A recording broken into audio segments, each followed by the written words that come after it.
Welcome, ladles and jelly spoons. Welcome, ladles and jelly spoons, back to the vlog.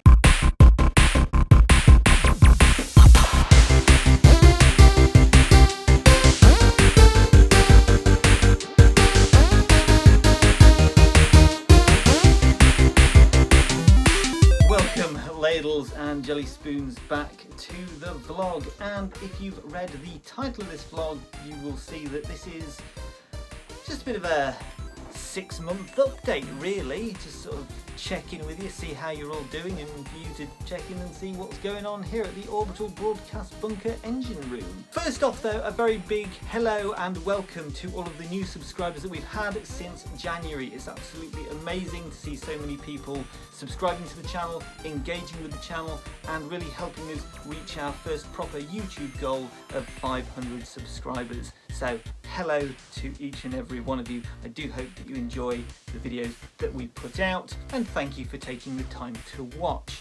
Then maybe settle in for a few days, maybe book it off.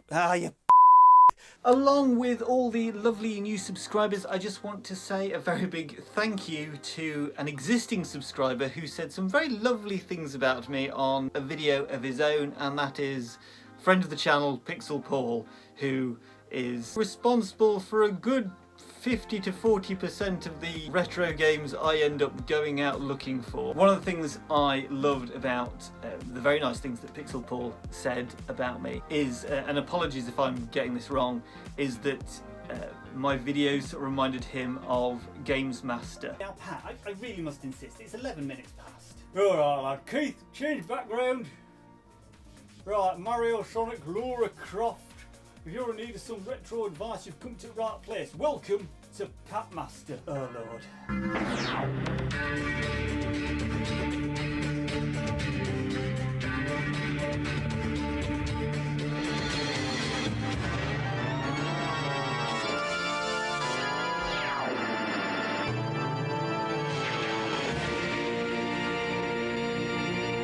Now to me that's a compliment of the highest caliber, so thank you very much. What I will say is that when I was originally trying to come up with how I wanted to make my videos and how I was going to film them and produce them and edit them, I definitely had in the back of my head Bad Influence, if you remember that from way back when.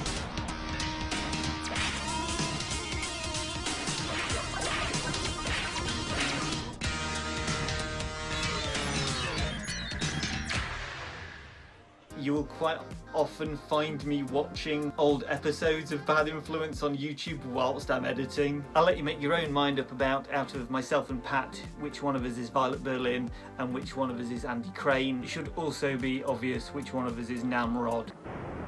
Ah, hello again, slimy footless. My dear, the only AI we were worried about was whether the ref were actually paying attention. Secondly, a little bit of a pat on the back for myself.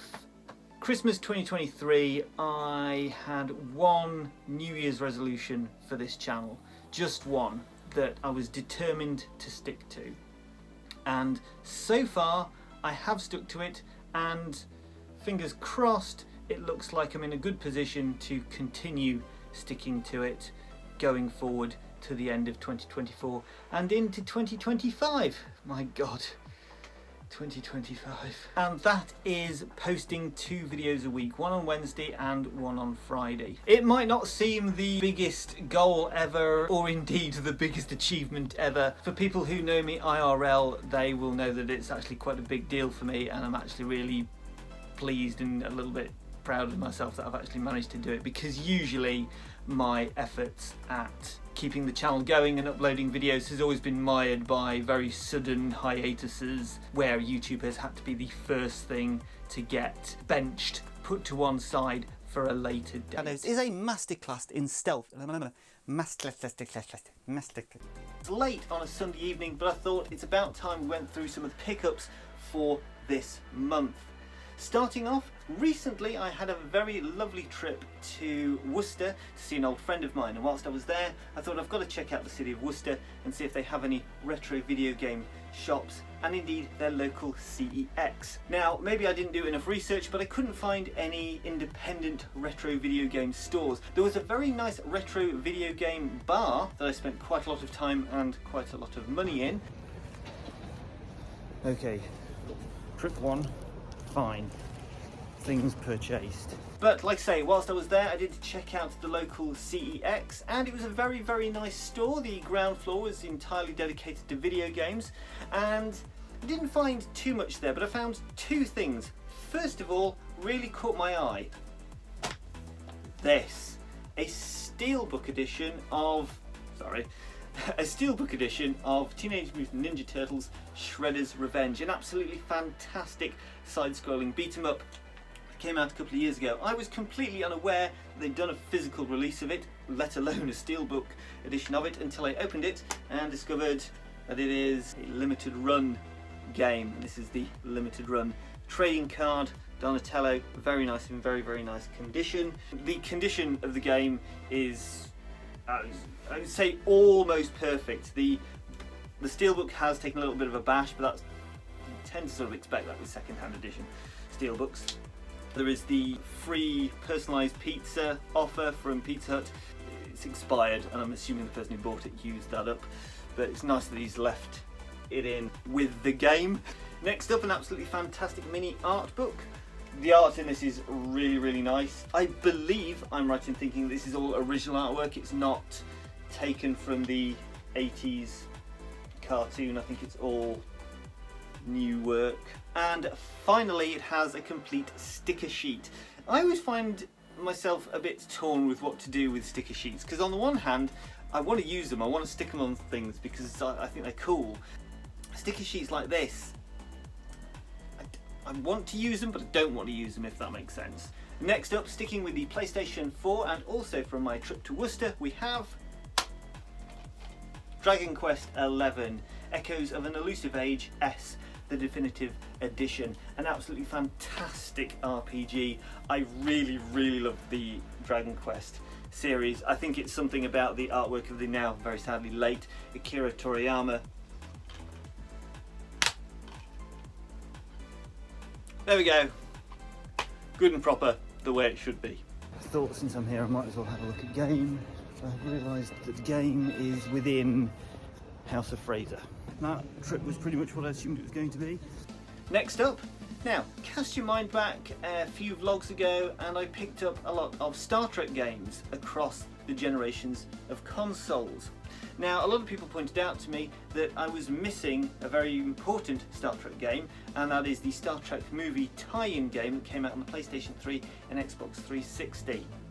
Now, couldn't find that in the CEX in Worcester, but whilst I was in Worcester, I nipped into their branch of game. Now, very sadly, it's no longer a branch, it's just a pop-up kiosk in House of Fraser.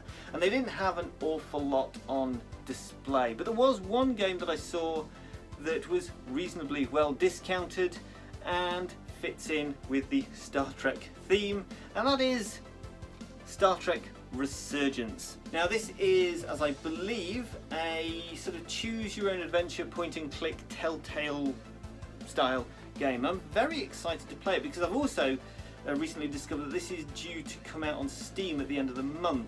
So I thought, do you know what, might as well pick it up and see what it's all about. It's Star Trek, it's Captain William T. Riker, it's Ambassador Spock, or somebody doing a very good impression of Spock after, very sadly, Leonard Nimoy is no longer with us.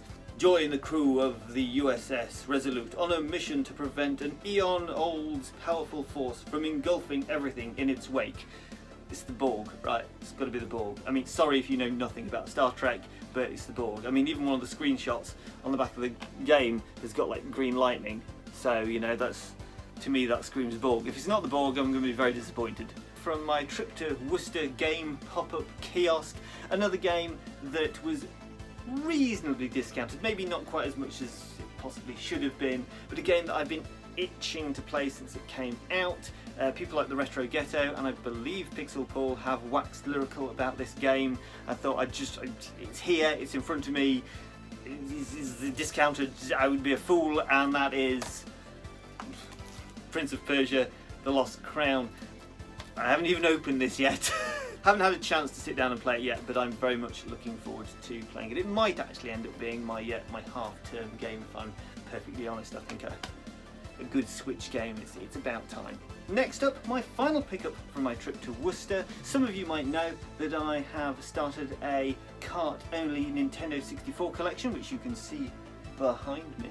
It's very small, it's not something I'm sort of deep diving into. I'm not after trying to pick up Nintendo cardboard. A lot of N64 games, if they're cart only, you can get for very, very reasonable prices. And it's a system that I don't think I ever fully appreciated back in the day. It is a fantastic console with some fantastic games on it. And one of those I found in Worcester CEX, and that is Lilac Wars, or to give it its proper title, Star Fox 64. I don't really understand why they called it Lilac Wars over here. I'm sure there is a reason.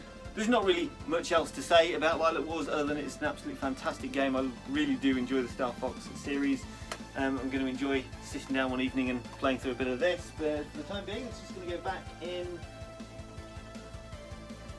the collection right there. Now, I don't know if I said this in last month's vlog, but if anybody knows any company or anywhere that I can get protective cases for Nintendo 64 carts, please do let me know in the comments down below. It would be much appreciated. I'd be very interested in getting some, because I like displaying them just as cart only, but I am aware that it's probably not the best way to keep them. So eBay for a reasonably priced purchase. Thanks for that. That was handy. So May, what an absolutely fantastic month it's been. First off, we had the retrospective review of Thief Deadly Shadows. Ardent Shadows weren't just cool, they were crucial. Well, sort of point of game, innit? Dorking, stonking, brilliant game that I can thoroughly recommend to anybody looking for a bit of action stealth gameplay. It actually made me realise how sad I was that I completely missed the 20th anniversary of Thief 2: The Metal Age, which in my book is actually the best game out of the quadrology. I guess it's a quadrology. On cards, players witness textures popping in and out, turning the immersive medieval environments in merriments. Then we had the retro roundup. I remember manuals. I used to read them whilst making the tea. I mean, modern games don't have manuals these days. They have URLs. God, I'm old.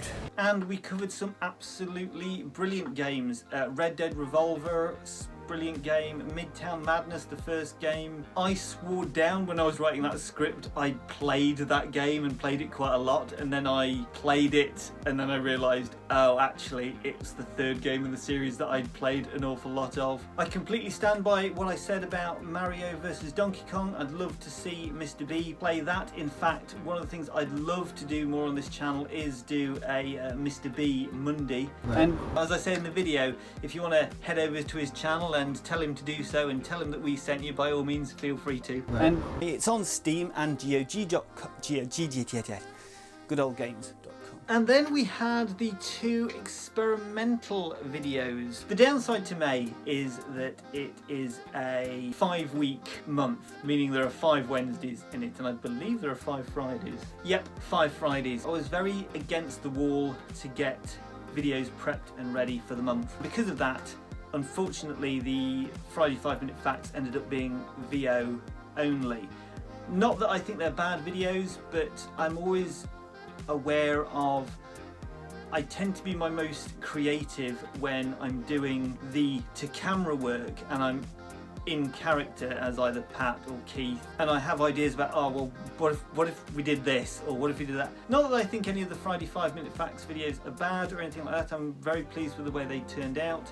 I'm also very pleased with the way that both the Retro Roots video for Homeworld 3 and the original versus remake video for Alone in the Dark came out. I will say, looking back on the Alone in the Dark video, I think at the time of writing I felt like I was giving a fairly sort of middle of the road opinion, but I've watched it back and suddenly realised, oh my god, I have been very harsh on the remake, which is by no means a bad game. I think I sort of portray it to be an awful game. It's not a bad game. This nostalgic journey.